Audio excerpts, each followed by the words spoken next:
This the movement, shit that I be in tune with. Tune into my higher power before I lose it. Losing my grip on reality that ain't cool. I'm cooling, but ain't cool with being nobody's fool. Back in the studio, you know who it is. It's Adversary. So, last time we left off, it was your first round victory. So now, talk us through, where was your mind at after that? How are you feeling? Going back to Maryland, how was that? It was like utter joy. It was like, it's almost a feeling you can't describe. When you've had something, it's like, it's the power of manifestation. Yeah, we be talking about that all the time. It's literally the power of manifestation. If you take the years of high school, when I started rhyming, and how just hungry I was and how hard I was going with it, and how much in my mind I kept saying like, yo, I'm gonna do it, I'm gonna get here, I'm gonna do this, I'm gonna do, and just continually going, eventually it manifests. And it was like after that first week, it almost, like I didn't even have a chance for it to fully sink in. It was almost like it was still sinking in after everything happened. You know what I mean? When I came back, because like I say, they filmed Tuesday and it aired Friday. So that was the thing. So I had already filmed, I already knew what the outcome was. But I didn't say anything to anyone. I was just like, nah, I gotta wait. Watch Friday. So Friday comes around, and it's me, my man E, his brother Steve, and I think it was somebody else with us. I think my man Will might have been there, and maybe one other person. And we went to some hotel in Silver Spring. I can't remember which joint, but it was some hotel in there. And they had the open room with the big ass TV and the bar and everything. So it was like, yo, we're gonna go in that joint and watch it. So yeah, we went in, you know what I mean, the joint came on, and it was like watching yourself on TV is like, it's crazy, you know what I'm saying? Especially like at that level. Like I had been on like local TV before, cable channels, little shit like that, but to be on international television, because that's the thing I didn't at the time, I guess, really think about or realize, like people, that joint broadcasts around the world. So people in Africa, people in Europe, people in Asia, like everybody around the world sees you. You know what I mean? So that didn't even really sink in yet. But it was just, I was happy. It was like, all right, had been doing it for a while up to that point. And I guess proving to myself more than anything, but also proving to everybody else, like I can do it at that level. Like I'm nice enough. I can go to whatever arena and be the best, you know what I mean, and stand out. So it was cool. So we was at the hotel, the joint came on, everybody in the room, my man E running around, yo, my man want to be on TV, hey, so it was a big ass crowd of people came around and watched, and you know, it was just dope. It was dope. And it like amped me, because now having done it, it was like locked in my memory, like, all right, this is what it feels like, this is the mindset, this is the attitude, this is the energy. And you have all of that processing in your mind for the next week. It's like, damn, I gotta drive back up there next week and do it again. But I wasn't doing it cold turkey this time. You know what I mean? Now I had like a base to go off. So it was like just like joy and excitement. So how high was the high watching yourself beat the other dude on TV with a bunch of random people? It was pretty high. It was pretty high, man. Just like, again, like seeing yourself on television like that in and of itself is just like, wow. Then it's like, and it's BET, and it's a rack of people seeing it. Like even outside of the room, we all in the room watching it, but everybody in their house right now that has it on this channel is seeing the same thing right now. So it was just like, that's crazy. And then you in a room full of people that don't know you, but you're right next to them, and they watching you on TV right next to them, you know what I mean, rapping, going in. It's just, I'm sure for them it was probably like, damn, that's crazy, it's a random dude on TV, you know what I mean? So just the whole chemistry and energy of everything, it's like, yeah, it's like a high, yeah, it's like you just cloud nine, yeah, it's a really high, kind of high in that sense, I guess. So how'd you stay focused? Because that was Friday, and then you had to go back and do it all again on Tuesday. Mm-hmm. So how'd you stay focused for those few days? Because how old were you back then? This was like early to 23, something like that. Yeah, still young as crap. So how did you even maintain that focus? I think the focus is something that was always there, something I always had.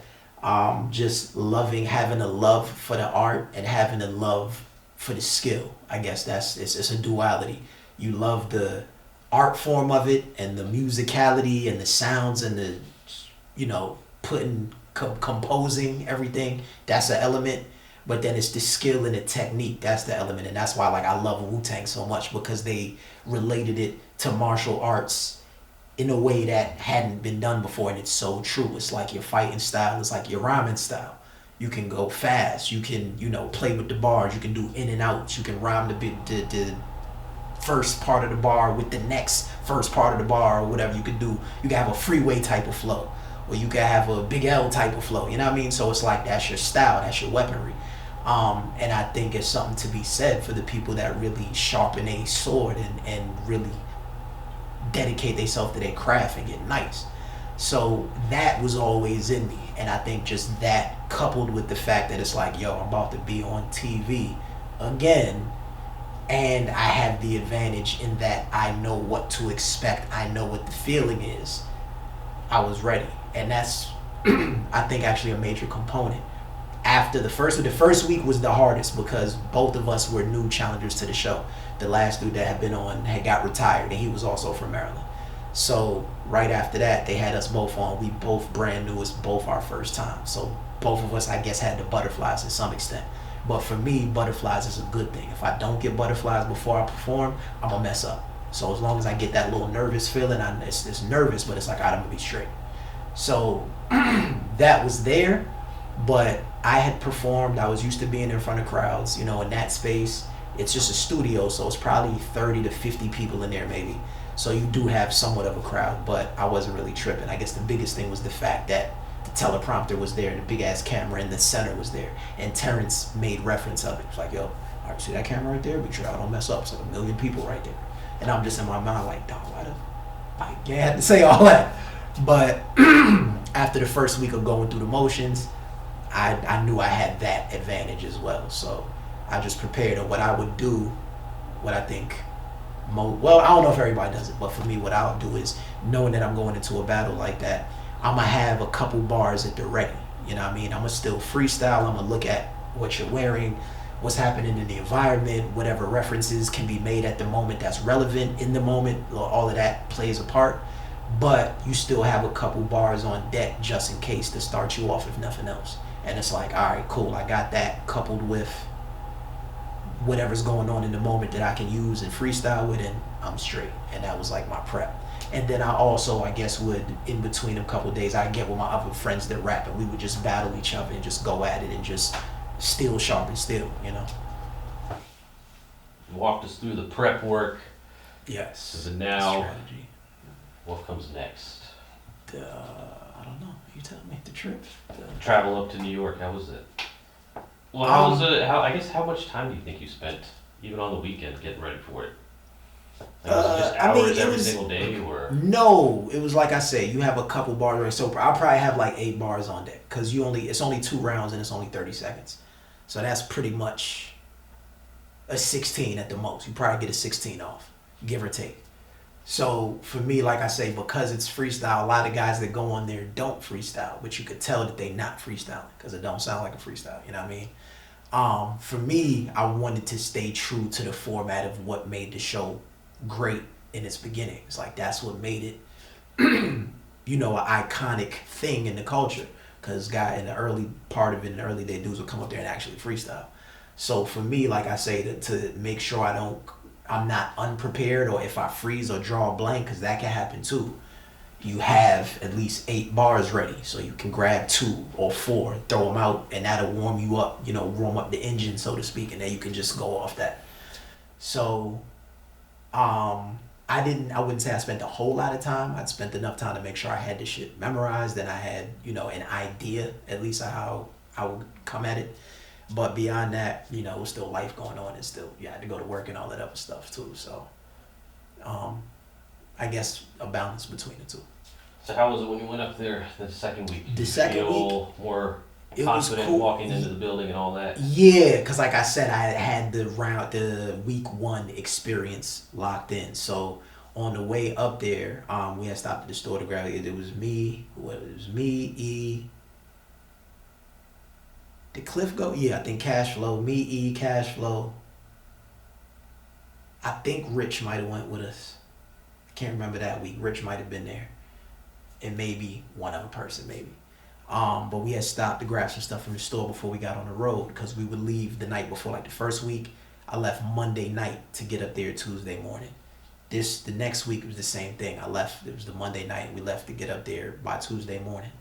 So we was at the store grabbing some stuff, and my man E get a phone call, and I guess whoever had called him had randomly brought up, 106 and Park was like, yo, did you see the Freestyle Friday joint? It's a dude from Maryland.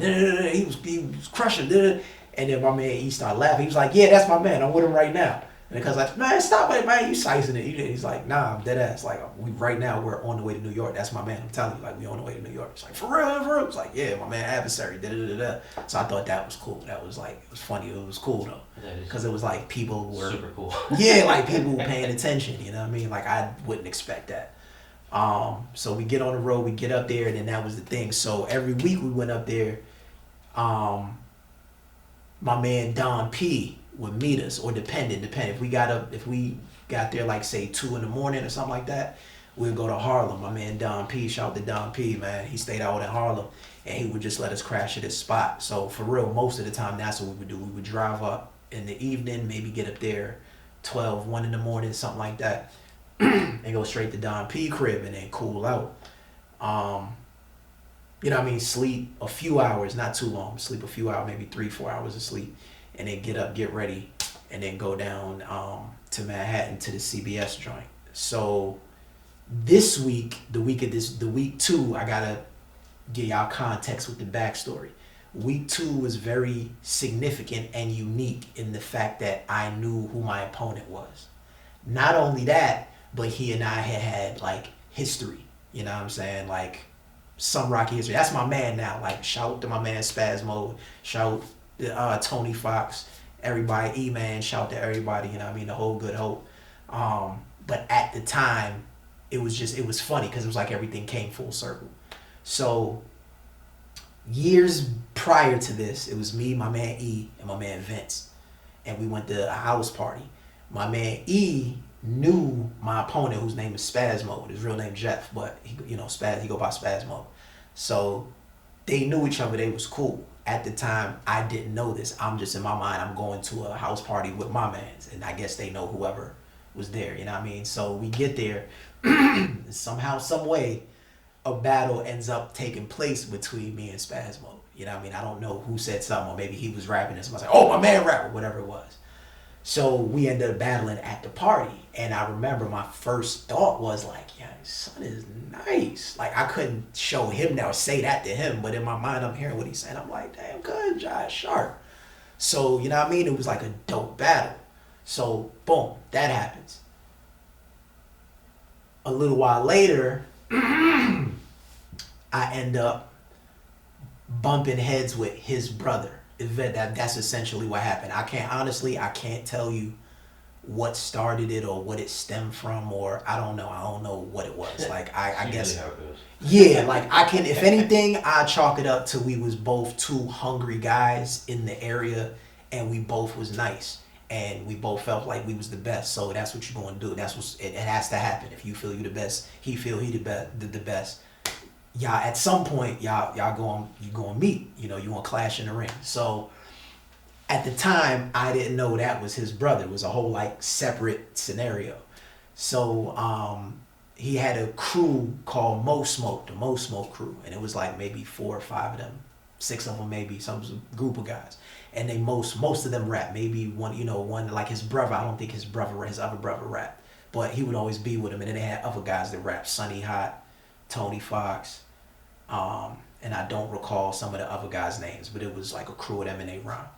So I don't know what started it, but thankfully it never went beyond words, but it was a very tense situation. I'll say that. Like that was one of the few situations I had bumping heads with somebody where I felt like something really might pop off. Like they was like, if anybody was going to do something, they probably would have did it. So the thing about it, I guess when it started, the thing about it also was that we lived in very close proximity to each other. So I think that was the other thing. They lived in the manor. I lived in Georgian Colonies. Georgian Colonies is right across the street from the manor, literally. You just walk across, 5 minutes, boom, you're there. I had people in the manor. All my, a couple of the homies and dudes I was cool with were there. So I would be over there cooling with them. It was Mookie G, Adam Bomb, Dre, Rel, Dano, Birdman, and maybe 1 or 2 other people. You know what I mean? But it was a crew of guys. So we was all cool with each other. We all knew each other. They also all knew Tony Fox and all of them. So everybody knew everybody. You know what I mean? But for whatever reason, we was clashing. So it was at least 3 or 4 different occasions where our paths would cross because we lived in the same area. So it might be at the train station, it might be in the manor, it might be in the mall, you know what I mean? And it would always be like, it would be a group of them and just me, or maybe a few of them and like me and 2 of my mans or something. And it would just always be these awkward exchanges, like, you know what I mean? Like, man, you a bitch ass nigga, man, what did you? And we would like go back and forth, you know what I mean? And like I say, it never escalated, it never got physical, but the tension that was there, and I can't tell you what it was behind, was real, you know what I mean? So I felt like if that was a situation where something might pop off, or if somebody was going to do something, I've had problems with other guys and I wasn't worried about them. I knew they wasn't going to jump the gun. They wasn't going to do nothing. But them, I felt like, all right, some shit might really go down. So it would always be an on guard kind of thing. And like I say, because we all knew pretty much the same people, people knew what was going on. So eventually, I guess it got to the point where if people felt like, yeah, this shit getting out of hand, you know what I'm saying? And God forbid something do go down between y'all. So shout to my man Adam Bomb. My man Adam Bomb set up the whole thing to squash the whole situation. So he calls Tony Fox and I guess tells him wherever they was at. We was at somebody's house. And I guess he had called Tony Fox and told him to come up, like, yo, come through. They about to freestyle, whatever, da-da-da-da. So he goes over there. Then he calls me. Yo, cats over here, we about to rhyme, da-da-da-da-da, come through. The whole time he's telling me to come, I don't know Tony Fox is there. The whole time he told Tony Fox to come, he don't know, he's telling me to come.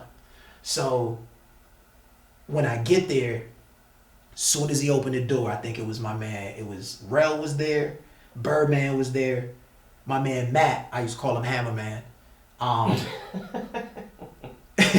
Cause he get his hands on the hammers. So he was there, and might have been one other person there, and then Adam Bomb was there, and then Tony Fox and myself. So soon as I walk in, I see everybody sitting on the wall. Boom, there go Tony Fox right there. I'm like, and I just turned. We both kind of, me and Fox turned and both looked at Adam Bomb at the same time, like, no, what the? And then he was like, look, man, y'all both my mans. Y'all need to squash this shit. It's some bullshit. Like, it ain't that serious. Da-da-da-da. And Adam Bomb was the mediator and squashed all that shit. You know what I'm saying? So me and Fox is there. We in the same room. And it's just like, that's real shit. Like, at the end of the day, I don't really have no issue with you. You know what I'm saying? And I don't think they had any real issue with me. So we dapped it up right there. It was rolled up. And it's all good. And then they turn on the beats, and then we get the rhyming. And it's like, all right, cool. And I always, the same thing. The same way Spaz Mode was nice, Tony Fox, nice. So I always respected his pen. Like, he used to just, and his freestyle. His freestyle was crazy. So, but he was nice, you know what I'm saying? Even though, we was enemies at a point, I guess, I always respected his pen and his freestyle. He was nice. So now the beef is squashed. We in the same spot. We rhyming.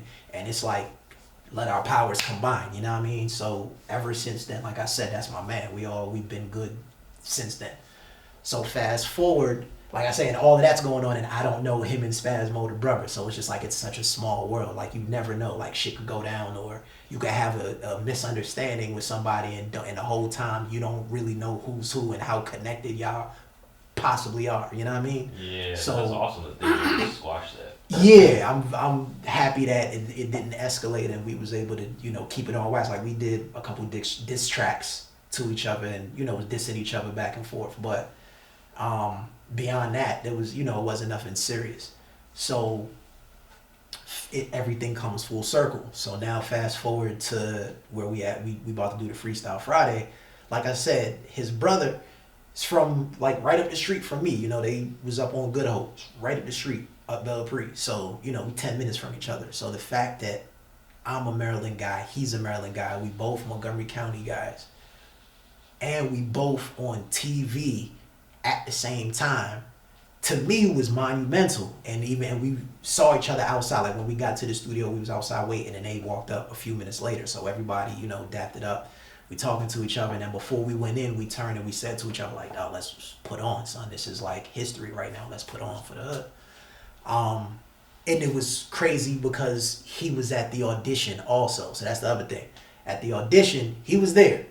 So I kind of had a feeling he was going to end up on the show because, like I say, he nice. I didn't know they would match us. I didn't see that coming. But he was at the auditions. We did see each other there and we spoke. And I knew once I seen him there, I was like, oh yeah, he definitely gonna be on the show too. He got a bully flow. You know what I'm saying? Like he nice, his bars is nice, but he got like a bully type, like a real legit bully flow. And the shit is great. Like I love it. Like it's when he talking, it's like he literally bullying you when he talking to you, but it's rhyming and it's like he's saying hard shit to you. You know what I'm saying? Like the style is dope.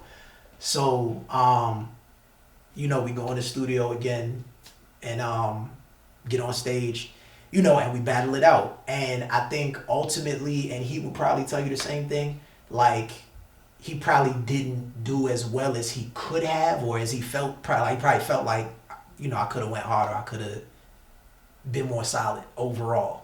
But like I say, the key to it, I already know what it is. It was the fact that it was his first time. So what he felt that week was exactly the same shit I had felt the week before. It was the same thing. You're cool, you know that you're going, you understand what the mission is, but when you get in that studio, it's like it's real, but it ain't really real to you till you're there. You get in the studio, you're in the BET joint. Matter of fact, it's the CBS building, so you see the big ass CBS symbol on the front of the building. Then you go in the joint, secure everybody, black jackets, security, you're in the joint. Then they bring you upstairs and through the entrance to the studio, and you see the studio, you see the cameras, you see the cameramen, they walking with the big ass joints on their shoulders. Terrence come out. Now he's right here. Like, this is Terrence that be on BET, been in movies, Think Like a Man and all that. Like, legit right here. So that's when it sinks in, like, dog, you're here, dog. This is real. Like, it's game time. And the jitters he probably had is the same thing I had the week before. So like I said, I know that's what it was. You know what I'm saying? I still felt like he did a good job. I'm sure he felt like he did a good job. Like he did his thing. But if you felt like he could have maybe just went a little harder or just been, like I say, been a little more overall solid overall with it, it was the jitters, I'm sure. You know what I'm saying? It was that nervousness of like, it's TV. Yeah. The camera's there. I think it's more the camera than anything else. Like I say, the crowd is there, but he's used to being in front of a crowd. That's nothing. But that camera and knowing what's behind the camera, it's like it can be very nerve-wracking. And they tell you, even though it's pre-recorded, we don't do retakes. We're filming this as if it's live. So if you mess up, that's on camera. So that's in the back of your mind on top of everything else. Then you don't know what beat they about to play. It might be a beat you don't like. You can't tell hey, hold, switch that. They drop it, 30 seconds, go. Game time. You know what I mean? Sink or swim, what you about to do? So that's the intensity in that moment when it's going down. Right, so the format was, I guess all you guys auditioned, then two of you guys fought the first week. You stay on as champion, and then Spasmo comes on the second week, and that's his first time competing on live TV. Well, pre-recorded live TV. Right. So exactly, so I see what you're saying exactly. Yeah. So how did you think you did the second week? I thought I did pretty good. There was, I think in the second round, there was 2 bars I said that, or 1 bar maybe, it was the second bar. It was rhyming the bar before it. That I would have said differently. I wanted to say it differently, but again, it's in the moment. You kind of freestyle, and then it just comes out how it comes out. Get him! Go get him! Go get him! Yeah! Hey! Hey! Yo! Check it out. It's like this. Look. I'ma show you how I'm about to handle Spasmo. Finish his career like Jigga did to Jazzo. I mix chemicals, damage you like a wrecking crew. Dude couldn't beat me if I was part of his Nobody believes the last in this jump, cause he just blow air like bicycle pumps. Listen, I'm off the top, I'm kicking the free. So if you ain't got the flu, then you ain't sicker than me. Listen, see my freestyles making them sorry. I won't lose to this fake game of your Marley.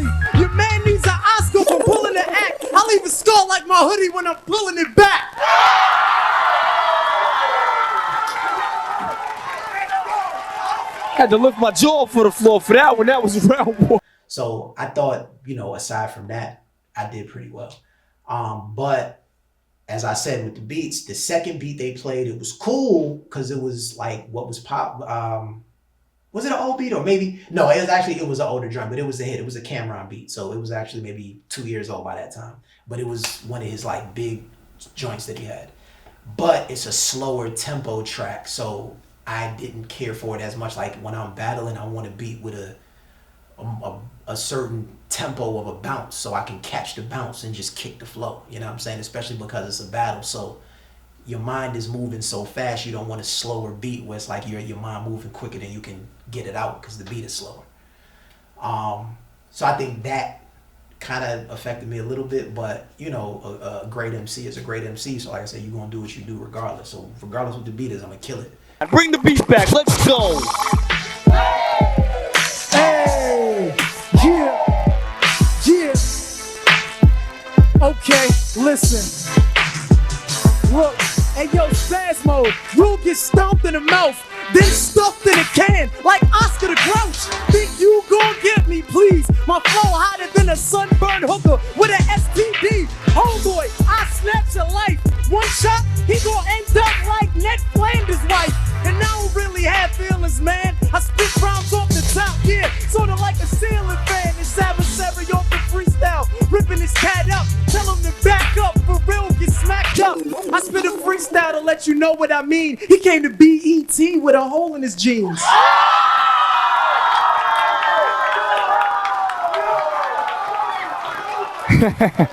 All right. But I obviously would have my preferences or what I would have preferred to rhyme on. First beat he played I was like, yes. The second one he played, it was cool, but it was just like, I would have rather something else. But it is what it is. So do you think it helped you that you guys had history before and you knew him and all that stuff, or I think I can't say awkward? No, I can't say whether it helped or not. I mean, I don't know. I mean, I never looked at it that way or thought about it like that. Whatever I was saying to, like, I didn't say nothing personal. Like, I didn't bring up anything. Like, nobody watching would have known we knew each other. You know what I mean? I didn't go that angle. I think I looked at it as more of just like a blessing, like just a moment in history. Like I said, like for me, it was like we both from the same area, the same neighborhood, more or less. We know the same people. We have the same love for the same art. What are the odds that both of us from literally 10 minutes from each other, you know what I mean, both end up on the same show at the same time, on BET at that. So it was just a moment for us to put on for Mo County. Yeah, that's ridiculous. I don't think I knew that. So both of y'all are off of Beltway, and you both. Yeah, he was just they was on Good Hope, but Beltway turns into Bonafide. Yeah. And then Good Hope is right there. So we right up the street from each other. And then, like I said, Fox and them was in the Manor. That's on Beltway, like Beltway and then Georgia. And it's Georgia Colonies is right across the street. So we're neighbors. Yes, that's kind of nuts that both of you guys end up on BET like that. What are the odds? You feel me? And like I said, the only reason I think they did that is because the producer of the show was there at the auditions and he got to see everyone personally. So he had his picks of how he would formulate what he felt would be the most entertaining. And he probably looked at it like y'all both from the same place. Because he knew that. And then and y'all both was nice at the audition. Yeah, let's put them on. That was probably his thinking. But the fact that they did it was monumental for us because it's like, what are the odds? Yeah. How many people had that experience can say they had that happen? You know what I mean? So, we both was just like, yo, let's just put on, man, and do it up, and that's what we did. Well, how was it after the show? Did you chill with Spaz Mode or? Nah, we chopped it up for a little bit, and then they jumped back in the car and probably drove back down. For us, like I said, because my man Don P was up there. Usually after the show, we just go back to Harlem and just cool out. You know what I mean, and kick it in the hood with all of his homies, all of his people. And they tell like, yo, what happened to do it? And I'm telling them, you just watch on Friday, wait till Friday, you'll see, you know what I mean? And just cooling out and enjoying it. Cause that was before, that was Tuesday, so it didn't air till Friday. But people had seen me the first week, so some of the places like where we went, some people would stop and recognize, like, hey, you look familiar, or yeah, did I see you? But as the weeks kept going on, like by the third, fourth week, I couldn't go nowhere, though. Like, that shit was crazy. Like, everywhere I went, somebody would stop me or recognize me from the show. Yeah, So, I still remember calling you. I think I was calling you on Tuesdays too. So I think you told me you film on Tuesdays. yeah. So I still remember calling you. I saw you on TV. My mom. I was watching my mom.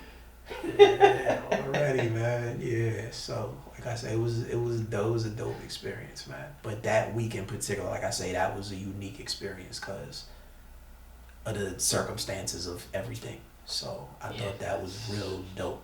That's crazy, dude. I mean, it shows you how small the world is, like you said already. Yeah, and just how situations play out. Because if you would have told me that was going to happen when we was bumping heads, I would have told you that you're crazy. Yeah, for sure. I couldn't have seen it like that. But everything happens for a reason. Everything plays out how it does for a reason, and then you get those kind of moments. You know what I mean? And it's like, it's beautiful. It's like, I love the fact that everything happened the way it did. And that we was able to get cool. Like I said, that's my mans. I rock with all of them. Him, his brothers, his sister. I rock with all of them. Like, they cool, they good people. And then, like I say, as far like talent-wise, like Spasmo, he nice with it. Fox, nice with it. Fox probably got one of the craziest freestyles I've ever heard. Like, the way he catches a beat and goes off his head, you'll swear he wrote that shit. You'll swear, like, dog, you wrote that shit. There's no fucking way you just made that up off your head. Like, you just, that's how he would just get in his zone. He'd just, and he'd start going, and it don't stop. And it's like, and he freestyling. So it's, like I say, it's like some Voltron. If we form up and link up together and just be that much more dangerous, together. So it's a beautiful thing, man. It is. I mean, like you said, steel sharpens steel, right? Every time. Yeah, I mean, you want to surround yourself with more talented people all the time and go up against the best competition. So Exactly. So where was your mindset going into week 3? Just to continue the momentum, because like by that time now, that's win number 2. Like I said, going off the first week, I kind of had an idea of what to expect. Now I got the second week under my belt. I'm more comfortable in the format. Every week as it went on, I got more and more comfortable. And there was less and less of an edge being on TV. You know what I mean? So like by the third week, it's like it wasn't even fair by that point because I was comfortable. And they were showing us love in the studio. So when we would show up, and it wasn't just me, it was all of my peoples too. Like I said, my man E went with me pretty much every week. Cash Flow, I think, went damn near every week. It was a few of us. Rich, I believe Rich went. He went a few times. So they showed us all love. When we come in the studio, they would, Av, what's up, Av? They call me by name and everything. What's good, man? Just dap me, just give us the royal treatment. You know what I mean? Sit us down in the waiting room first. Like, y'all go wherever y'all want. Everybody else there telling me, you go over there, you go over there. But they just let us come in and do us. So it was like a great feeling, you know what I mean? So I guess from there going into knowing week 3 was coming up, same deal. Like, I already have the focus in me. I already have the drive and the tenacity and the ability to do it.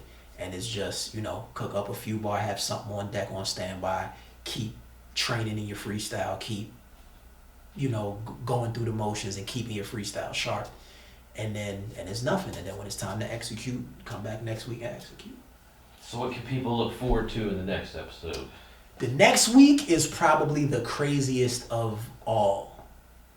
The auditions was probably the second. So the story I told for the audition, the prequel, the week or the auditions prior to the first week, that was a crazy experience. That was wild. But the third week was even more wild than that. That was some literal supernatural.